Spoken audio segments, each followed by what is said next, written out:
All right. House of the Dragon. HBO releases new dragon art for Game of Thrones prequel series.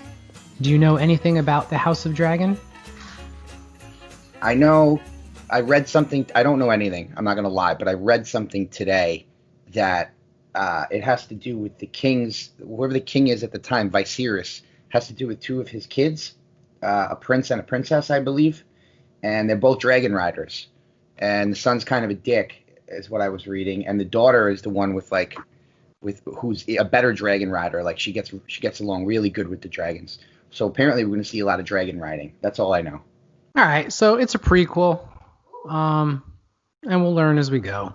Yeah. I mean, I'm all in. I was a huge Game of Thrones fan. Who's in it? Who's the cast? You know what? They released it. I don't have it saved. Okay. But on a slower night, I would look it up. But like, yeah, we got to move on. We haven't even touched the Marvel and Star Wars news. Okay. So let's dive right in. Well, first let's I'll just go in order. Okay. All right, so we'll start with Marvel. Okay. So we won't put my background up for you if that helps. Yeah. So this was already announced, so we won't spend too much time on it. Shang-Chi and the Legend of the Ten Rings. So that'll be cool. You know, the Falcon and the Winter Soldier. Mm-hmm. Okay, so that was released. So let's talk a little bit about that. They showed some footage, and it basically seemed like no one wants to be Captain America. That's kind of like what I got out of it. The Falcon wanted no part. Winter Soldier wanted no part. They were really like staring at the shield like it was a symbol of everything, and they stressed the importance of someone needing to be like the symbol, and it didn't look like either one of them wanted to be it. With great power comes great responsibility. That there's a line in that trailer that shield carries heavy weight, or that shield carries right. something, you know. Looks good though. Looks good. I'm all in. I'll be maybe watching it. Maybe Sebastian Stan is done filming that, and he's free to film some other stuff. You know. I don't know. Talking about Luke Skywalker. I don't know. We can hope. All right. I'm really looking forward to this one because I love the original Blade movie. Even the trilogy. Like, I liked every one of them. Like, everyone says, like, Blade Trinity, I think it was called. The third one was garbage. I loved it. Like, I had fun. I'll be all about it. Do you think Wesley Snipes gets a cameo, or are they going to completely diss him? No, I believe he's a hot mess, and they're just gonna stay clear. I mean, freezing on his name, but Steven like, Dorff? no, I love Steven Dorff, but I don't think he'll be in it either. Mahershala Ali, two-time Academy Award winner, one of the most talented actors going right now. Like, and you get him to play Blade, like, good job, Marvel. Good job. So, like, when you have an actor of that weight, of that substance, like, that's like Daniel Day-Lewis, like, playing a character, you know, like a Marvel character. That's just the dude is just dedicated and just phenomenal. I mean that's like I mean you did have that with Robert Downey Jr. because Robert Downey Jr. like and I've said this, I don't think I've ever said this on this podcast recently, maybe Rogue One back in the day.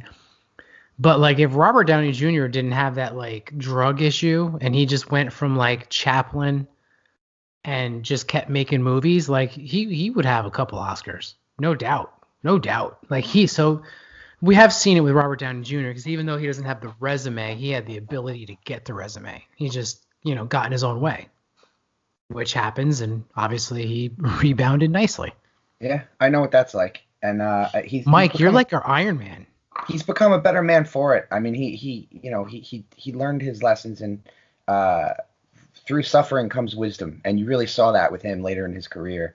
And I think he's got a long way to go. I mean, he's got the bigger paychecks out of the way. Maybe he really starts doing those, Oscar-winning roles even more often, and leave the Dr. Doolittles and the Sherlock Holmes behind right now. I think I'd like to see him go up against Leo, and Joaquin and them for a best picture. I mean, a best actor, man, because he's got the skill for it, dude. You're absolutely right. He really does.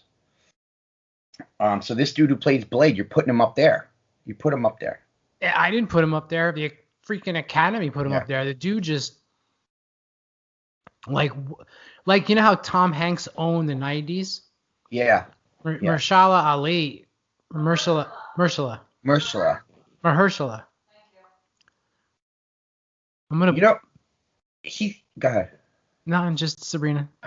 He's probably like the perfect choice, but like when they were trying to cast Blade and they weren't announced yet, I was seeing Idris. I thought Idris Elba would have been good. He would have been kick-ass Blade. Yeah. Yeah. But Mahershala Ali. So you know how like Tom Hanks ruled the 90s? Yeah. Mahershala Ali like ruled like the second decade of the 21st century. Like Moonlight, Green Book, Free State of Jones. Like the dude just like, and I know I'm missing a couple. That's just like some of my favorite. Like just pounded them out. Like, and what I love about him is he's been doing it for 20 years. Mm-hmm. Like it just shows that like, well, actually, I don't know. Like I was about to say he just gradually got better and kept improving on his craft, or maybe he always had it, but it wasn't until like the recent movement in inclusion and getting more diverse in filmmaking that he was given the opportunity to show his talent. So, right, I'm going to correct myself before I even open my mouth. He either gradually got better and grew as an actor, or because of the world being more diverse and people in entertainment pushing for more diversity, we were blessed with his performances that he was always capable of, but only till recently was given the opportunity. I think that's a lot. Either or. But I'm glad I got him. Yeah. And that speaks to a lot of these other multicultural actors, because they're getting the roles that they never had the opportunity for in the 2000s and the 90s. So I think you're definitely onto something there. Yeah. But I'm really excited about Blade. I think actually, you know what? When we're done with the Marvel section, I'm gonna ask you what you're most looking forward to. But right now, Blade is an early lead for me.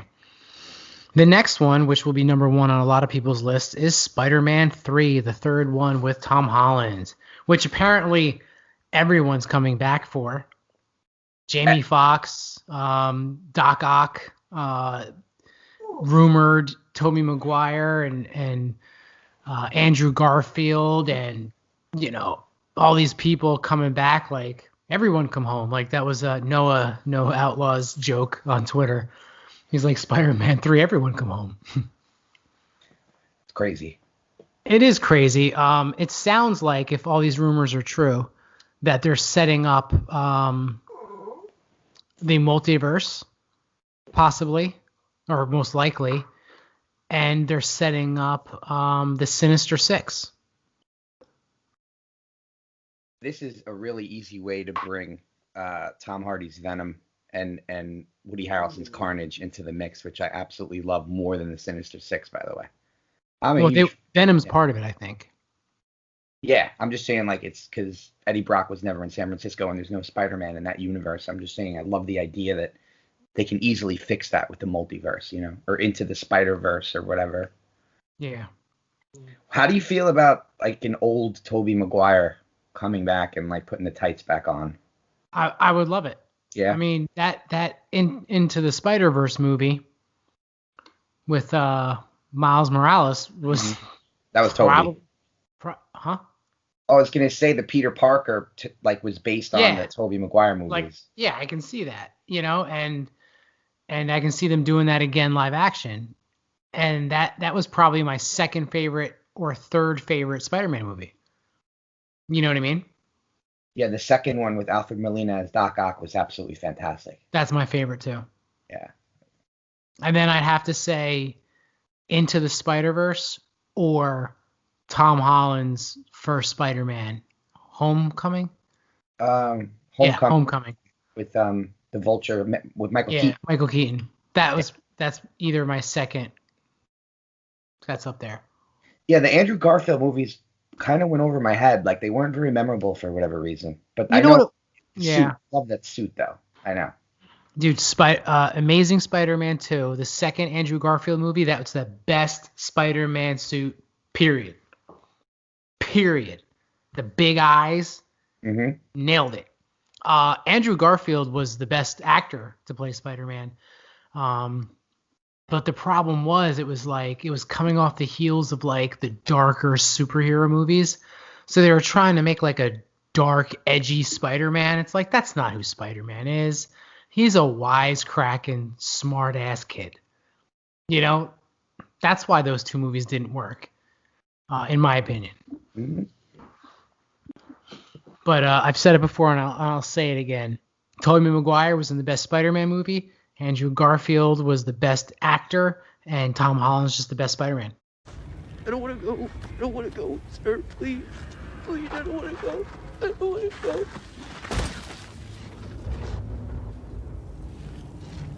Sorry.